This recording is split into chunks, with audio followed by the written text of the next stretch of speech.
안녕하세요. 오늘은 사무엘 하의 이야기를 들려드리겠습니다. 사무엘 하는 다윗이 사울의 뒤를 이어 이스라엘의 왕이 되면서 시작됩니다.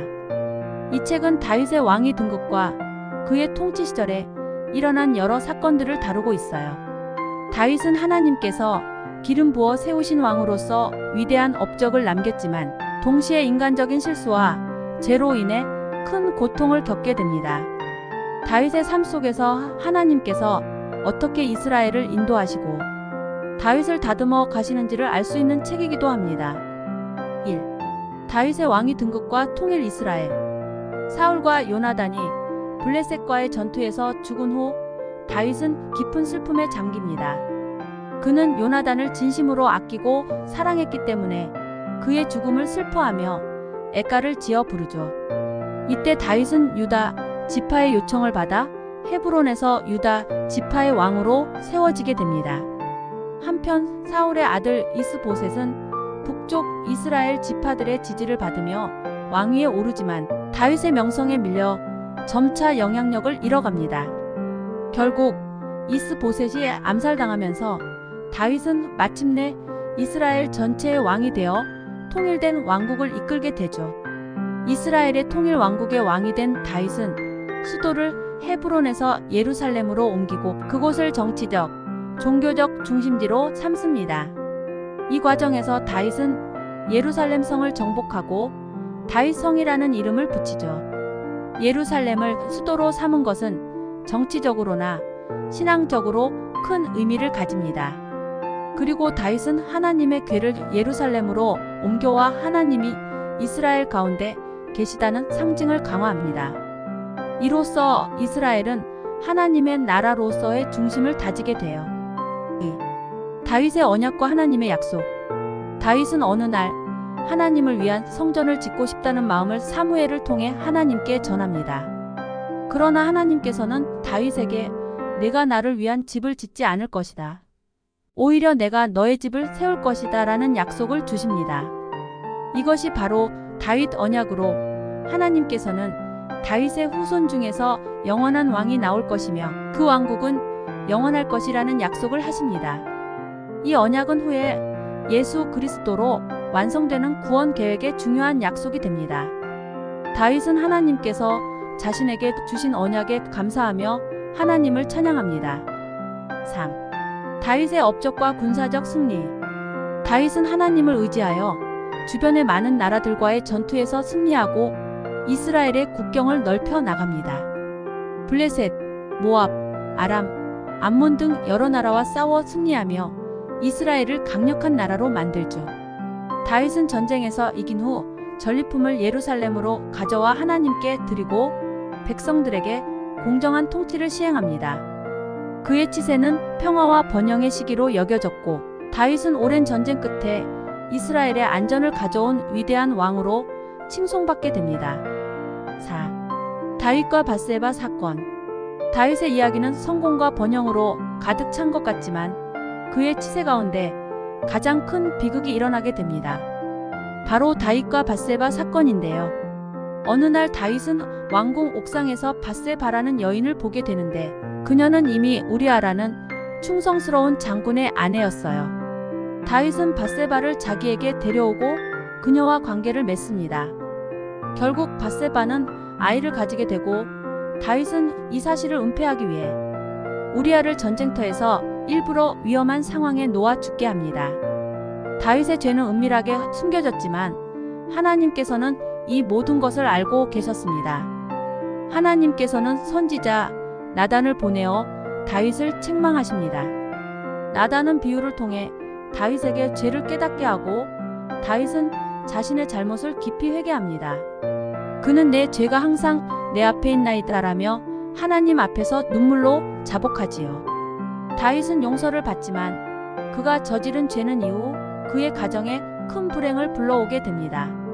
이 사건은 다윗의 인생에서 가장 큰 실수였고 그로 인해 그의 가문과 왕국에는 어두운 그림자가 드리워지게 됩니다. 5. 다윗의 가정에서 일어나는 비극. 다윗의 죄의 결과는 그의 가족에게도 큰 영향을 미치게 되는데요. 다윗의 아들들 사이에서 갈등과 폭력이 이어지며 그의 가정은 점차 비극으로 물들어갑니다. 다윗의 큰아들 암논은 이복 여동생 다말을 사랑하게 되지만 결국 다말을 범하고 그녀를 버리게 되죠. 다말의 오빠 압살롬은 이에 분노하여 암논을 살해하고 결국 아버지 다윗을 피해 도망칩니다. 얼마 후 압살롬은 돌아오지만 다윗에 대한 불만과 반란의 마음을 품게 되고 결국 반역을 일으켜 예루살렘을 점령합니다. 다윗은 자신의 아들이 반란을 일으켰다는 사실에 크게 슬퍼하며 예루살렘을 떠나 피난하게 되지요. 다윗은 하나님의 뜻에 맡기며 그를 추격하려는 마음을 거두지만 전쟁 중 압살롬은 전사하고 맙니다. 다윗은 사랑하는 아들의 죽음을 슬퍼하며 내 아들 압살롬아, 내 아들아라고 통곡합니다. 이 사건은 다윗에게 큰 상처를 남기고 자신의 죄가 자녀들에게까지 큰 영향을 미쳤음을 깨닫게 하지요. 6. 다윗의 말년과 이스라엘의 평화. 압살롬의 반란 이후 다윗은 다시 왕위로 돌아와 이스라엘을 통치하게 됩니다. 그는 점점 나이가 들어가며 말년을 보내지만 여전히 하나님을 사랑하고 그분의 인도하심을 의지합니다. 다윗은 수많은 전쟁과 위기 가운데서도 하나님께 예배를 드리며 평화롭고 안정된 나라를 유지하려 노력합니다. 말년의 다윗은 하나님께 감사하며 자신이 걸어온 길을 돌아보며 하나님께서 자신을 통해 이루신 일들을 찬양하지요. 그는 후계자인 아들 솔로몬을 통해 이스라엘을 이어가게 하며 성전을 짓는 일도 솔로몬에게 맡기기로 합니다. 사무엘 하의 마지막은 다윗의 감사의 시와 노래로 끝납니다. 그의 인생 여정은 결코 순탄치 않았고 많은 위기와 실수를 경험했지만 다윗은 하나님께 끝까지 마음을 두었던 왕으로 남습니다. 하나님은 다윗의 실수와 죄에도 불구하고 그와 맺은 언약을 기억하시며 다윗의 왕조를 이어가십니다.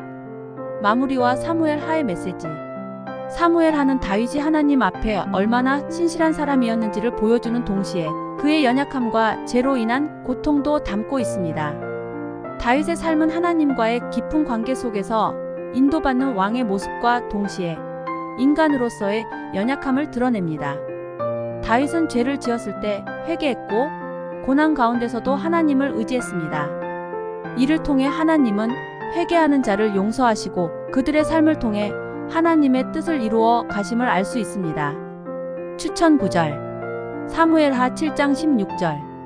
내 집과 내 나라가 내 앞에서 영원히 보존되고 내 왕위가 영원히 견고하리라. 이 구절은 다윗 언약의 핵심 구절로 다윗의 왕국이 영원히 이어질 것을 약속하신 하나님의 말씀이에요. 이 언약은 예수님을 통해 완성될 구원의 약속과도 연결됩니다. 사무엘하 12장 13절. 다윗이 나단에게 이르되 내가 여호와께 죄를 범하였노라 하매. 다윗이 자신의 죄를 깨닫고 하나님께 회개하는 장면입니다. 죄를 인정하고 회개하는 다윗의 모습은 참된 회개의 본을 보여줍니다. 사무엘하 22장 2-3절. 여호와는 나의 반석이시요 나의 요새시요 나를 위하여 나를 건지시는 자시요. 다윗이 고백하는 찬양으로 그의 삶 가운데 하나님이 어떤 분이셨는지를 드러내는 구절입니다. 다윗이 모든 상황에서 하나님을 의지했음을 보여줍니다. 다윗의 이야기는 실패와 연약함 속에서도 하나님을 향한 신실함과 회개를 통해 다시 일어설 수 있음을 보여줍니다. 다음 이야기인 열왕기상에서는 다윗의 아들 솔로몬의 왕위 계승과 이스라엘 왕국의 이야기가 이어집니다. 다음 시간에도 흥미진진한 하나님의 이야기를 함께 나누기를 기대해 주세요. 감사합니다.